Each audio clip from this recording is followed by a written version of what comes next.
ಕಳೆದ ಒಂದು ವರ್ಷದಿಂದ ಗೃಹಲಕ್ಷ್ಮಿ ಯೋಜನೆಯ ಒಂದು ಹಣವನ್ನು ಪಡಿತಾ ಇರುವಂಥ ಮಹಿಳೆಯರಿಗೆ ಈಗ ಖುಷಿ ಸುದ್ದಿ ಒಂದು ಕೇಳಿ ಬರ್ತಿದೆ.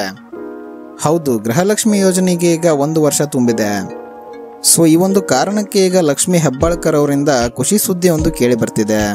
ಮೋಸ್ಟ್ ಆಫ್ ದ ಮಹಿಳೆಯರಿಗೆ ಪ್ರತಿ ತಿಂಗಳು 2,000 ರೂಪಾಯಿ ಕರೆಕ್ಟಾಗಿ ಬಂದು ತಲುಪಿದೆ. ಆದರೆ ಕೆಲ ಜನರಿಗೆ ಏನಾಗಿದೆ ಅಂತಂದರೆ ಈ ಟೆಕ್ನಿಕಲ್ ಇಶ್ಯೂಸ್ ಇರೋದ್ರಿಂದ ಸ್ವಲ್ಪ ಲೇಟಾಗಿ ಹಣ ಬಂದು ಜಮಾ ಆಗ್ತಿದೆ. ಇದು ಒಂದು ಆನ್ಲೈನ್ ಟ್ರಾನ್ಸಾಕ್ಷನ್ ಪ್ರೊಸೀಜರ್ ಅಂತಲೇ ಹೇಳ್ಬೋದು. ಯಾಕೆಂತಂದರೆ ಡೈರೆಕ್ಟಾಗಿ 2,000 ರೂಪಾಯಿನ ನಿಮ್ಮ ಒಂದು ಅಕೌಂಟ್ಗಳಿಗೆ ತಲುಪಿಸಬೇಕಾಗಿದೆ. ಈ ಒಂದು ಕಾರಣಕ್ಕೆ ಸಾಮಾನ್ಯವಾಗಿ ತಾಂತ್ರಿಕ ದೋಷಗಳು ಕಂಡುಬರುತ್ತವೆ.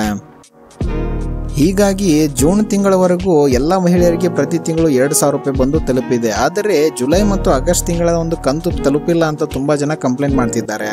ಸೊ ಇದರ ಬಗ್ಗೆ ಈಗ ಹೊಸ ಗುಡ್ ನ್ಯೂಸ್ ಒಂದು ಕೇಳಿ ಬರ್ತಿದೆ. ತುಂಬ ಜನ ಮಹಿಳೆಯರಿಗೆ ಈ ಒಂದು ಗೃಹಲಕ್ಷ್ಮಿ ಯೋಜನೆ ನಿಂತು ಹೋಗುತ್ತದೆ ಹಾಗೂ ಅಕೌಂಟ್ಸ್ಗಳೆಲ್ಲ ಡಿಲೀಟ್ ಆಗುತ್ತದೆ ಅಂತ ಒಂದು ಡೌಟ್ಸ್ಗಳು ಕ್ರಿಯೇಟ್ ಆಗಿವೆ. ಸೊ ಇದರ ಬೆನ್ನಲ್ಲೇ ಈಗ ಲಕ್ಷ್ಮಿ ಹೆಬ್ಬಾಳ್ಕರ್ ಅವರು ಈ ಒಂದು ಗುಡ್ ನ್ಯೂಸ್ ಅನ್ನ ತರೋದ್ರಿಂದ ಒಂದು ಫೇಕ್ ನ್ಯೂಸ್ಗೆ ತೆರೆ ಎಳೆದಿದ್ದಾರೆ. ಹೌದು, ಎಲ್ಲ ಮಹಿಳೆಯರಿಗೆ ಈಗ ಜುಲೈ ಮತ್ತು ಆಗಸ್ಟ್ ತಿಂಗಳ ಒಂದು ಕಂತುಗಳು ಅಂದರೆ 2,000 ರೂಪಾಯಿ ಮತ್ತು 2,000 ರೂಪಾಯಿ ಸೇರಿ 4,000 ರೂಪಾಯಿನ ಡೈರೆಕ್ಟ್ ಆಗಿ ನಿಮ್ಮ ಅಕೌಂಟ್ಗಳಿಗೆ ತಲುಪಲಿದೆ. ಅದು ಕೂಡ ನಿಮ್ಮ ಅಕೌಂಟ್ಗಳಿಗೆ ನೇರವಾಗಿ 4,000 ರೂಪಾಯಿಯನ್ನ ಹಾಕಲಿದ್ದಾರೆ ಅಂತ ಲಕ್ಷ್ಮಿ ಹೆಬ್ಬಾಳ್ಕರ್ ಅವರು ಹೇಳಿದ್ದಾರೆ.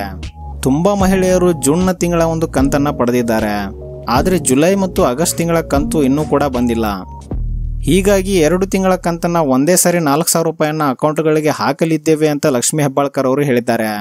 ಅದರ ಜೊತೆಗೆ 1 ವರ್ಷ ಪೂರ್ಣವಾದಂಥ ಒಂದು ಖುಷಿಗೆ ಈಗ ಮತ್ತೊಂದು ಖುಷಿ ಸುದ್ದಿಯನ್ನ ಹೇಳಿದ್ದಾರೆ.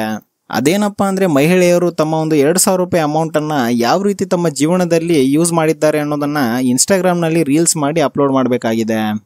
ತುಂಬ ಮಹಿಳೆಯರು ಗೃಹಲಕ್ಷ್ಮಿ ಯೋಜನೆಯ ಒಂದು ಹಣವನ್ನು ತುಂಬ ಚೆನ್ನಾಗಿ ಯೂಸ್ ಮಾಡಿದ್ದಾರೆ. ಕೆಲ ಮಹಿಳೆಯರು ಗೃಹಲಕ್ಷ್ಮಿ ಯೋಜನೆಯ ಒಂದು ಹಣವನ್ನು ಯೂಸ್ ಮಾಡಿಕೊಂಡು ಸಣ್ಣದಾದಂಥ ಬಿಸ್ನೆಸ್ ಕೂಡ ಸ್ಟಾರ್ಟ್ ಮಾಡಿದ್ದಾರೆ. ಸೊ ಹೀಗಾಗಿ ಮಹಿಳೆಯರು ತಮ್ಮ ಒಂದು ಗೃಹಲಕ್ಷ್ಮಿ ಯೋಜನೆಯ ಹಣವನ್ನು ಯಾವ ರೀತಿ ಯೂಸ್ ಮಾಡಿದ್ದಾರೆ ಅನ್ನೋದನ್ನು ರೀಲ್ಸ್ ಮಾಡುವುದರ ಮೂಲಕ ವ್ಯಕ್ತಪಡಿಸಬೇಕಾಗಿದೆ. ಅದಾದ ನಂತರ ಯಾರು ಹೆಚ್ಚು ವ್ಯೂಸ್ಗಳನ್ನು ಪಡಿತಾರೋ ಅವರಿಗೆ ಒಂದು ಗಿಫ್ಟನ್ನು ಕೊಡೋದಾಗಿ ಲಕ್ಷ್ಮಿ ಹೆಬ್ಬಾಳ್ಕರ್ ಅವರು ಹೇಳಿದ್ದಾರೆ.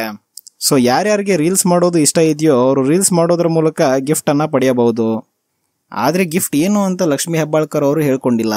ಸೊ ಹೀಗಾಗಿ ಗೃಹಲಕ್ಷ್ಮಿ ಯೋಜನೆ ಸ್ಟಾರ್ಟ್ ಆಗಿ 1 ವರ್ಷ ತುಂಬಿದ್ರಿಂದ ಈ ಒಂದು ಖುಷಿ ಸುದ್ದಿಯನ್ನು ಲಕ್ಷ್ಮಿ ಹೆಬ್ಬಾಳ್ಕರ್ ಅವರು ಕೊಟ್ಟಿದ್ದಾರೆ.